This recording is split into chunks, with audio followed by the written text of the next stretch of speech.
speaking for myself and many females and women that I have interacted with that were not diagnosed until adulthood. Ironically, hyperlexia, so early reading, a broad and wide and readily accessible vocabulary. I think needing to spend a lot of time alone. When you are able to cover up your autistic signs, and the reason we do so is not to fool anyone. When I was 5 and 10 and 20, I covered up my autistic signs just to make it through life. Because when I acted a certain way, I would sense the judgment and I would feel the negativity, and it felt awful. So little by little, I realized things that people didn't accept, and only through that constant sort of studying of interpersonal relations was I able to become a person that many people might not know is autistic unless I tell them. So when you do that, and when you're making your way through the world without knowing that you need more breaks, or that if a sound or smell is disturbing to you, it's okay to leave the room, any number of things. When you don't know that, and you try your best to act like everyone else, because why would you think you're any different, it's extremely exhausting.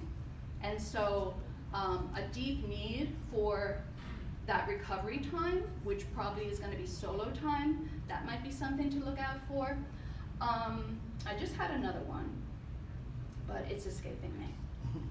Yes? So, discussing that, would sometimes people that are now being diagnosed or characterized as highly sensitive people actually be autistic? I think it's quite possible. I think the stigma surrounding autism is great. I am familiar with young people who seem to me to have autistic traits, and when they get checked out, they have received a diagnosis of ADHD, and it's happened maybe a dozen times. And I am wondering if it's possible that these young people, and maybe more importantly their parents, might, that diagnosis might be more palatable, might cause less of an uproar. I don't know. I think it's also possible that the diagnosing professional missed the autism because of all of the factors we considered. So being highly sensitive and having sensory issues with sensory stimulation is another kind of difference in some people, and it also, highly sensitive people also are sometimes highly empathetic. And that's another kind of, I believe, an ironic reality, that many autistics are extremely empathetic. And that's another thing that makes a female, well, forgive me, makes any autistic's day, if you are heightened in your empathy, you pick up on emotions from others and you take them in, and it makes for your own day to be pretty, well, yesterday, can somebody remind me what the social worker, I wrote it down because it's exactly what I'm referring to. She referred to when you take on the emotions of others and then you have to recover from it. Did you say transference or empathic? It was a two-word phenomenon. Well, I'll check my notes. Countertransference? Yeah, so, yeah, so I think that there are many women who think they're doing a great job and maybe are tired at the end of the day, and in fact, like myself, I mean, I had no idea, not the faintest idea, and people ask me all the time, well, did you always suspect? I said, I didn't have a clue. And one of the things I say, which I think helps relay the pain involved, when I found out that I've been autistic all these years, and that's because this other thing, that's why that happened, and oh wait, that's what happened there.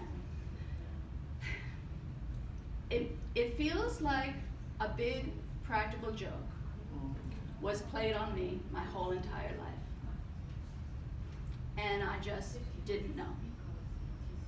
Yeah, it's not that fun.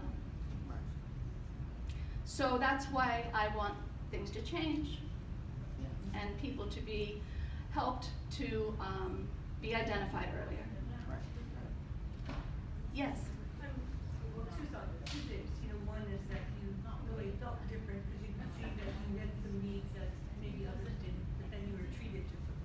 Is that So the last part was that I was treated differently, and what beforehand? Oh, is that in some areas you felt differently Oh, because yes. you knew that. Oh, absolutely, absolutely. I was treated differently. You can pick up on negativity. You can feel when you're not accepted and welcomed and embraced in that sense. You can feel it.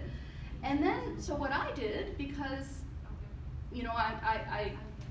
I feel like I'm smart, I feel like I'm a survivor, I kind of just adapted to a bit of a loner's life, bit of an outsider, and I did my own thing, and I became happy doing my own thing.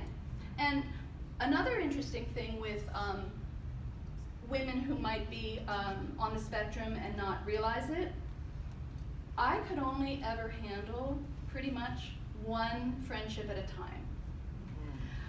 Because if I had a lot of friends, and another reason females and males who don't present stereotypically, another reason they can make it through to middle school or high school undiagnosed is because even though we have social challenges, social expectations in elementary school are fairly small, and parents do a lot of the arranging, and the teachers say, now make sure you include each other. But in middle school and high school, things get far more complex. So I would have a friend, but a friend at a time. And what I realized is I had learned her sense of humor. I had learned, okay, she gets annoyed when I do that. And so I was able to kind of act the ways that would not make me feel judged around her. Whereas if it were a bigger group, that was a lot of people to keep track of.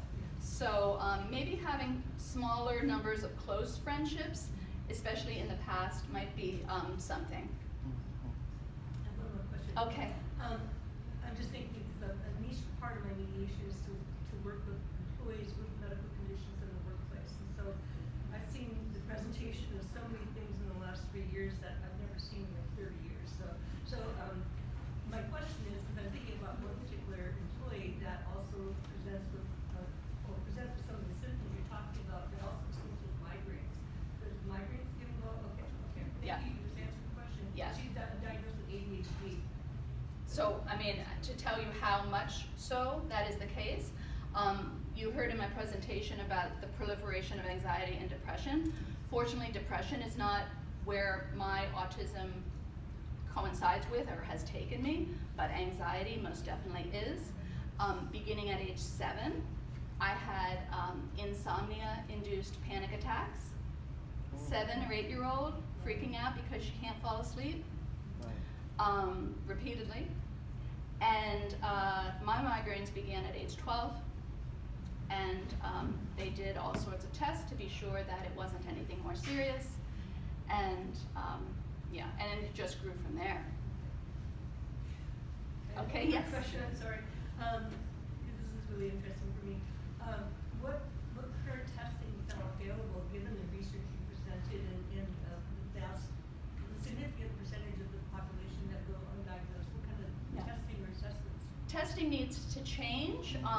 Self-diagnosis is becoming much more accepted because now that the stigma is being reduced, now that people like myself are freely talking about it without shame, the more that happens, the more the internet is going to allow exchange of information. Self-diagnosis is becoming very common.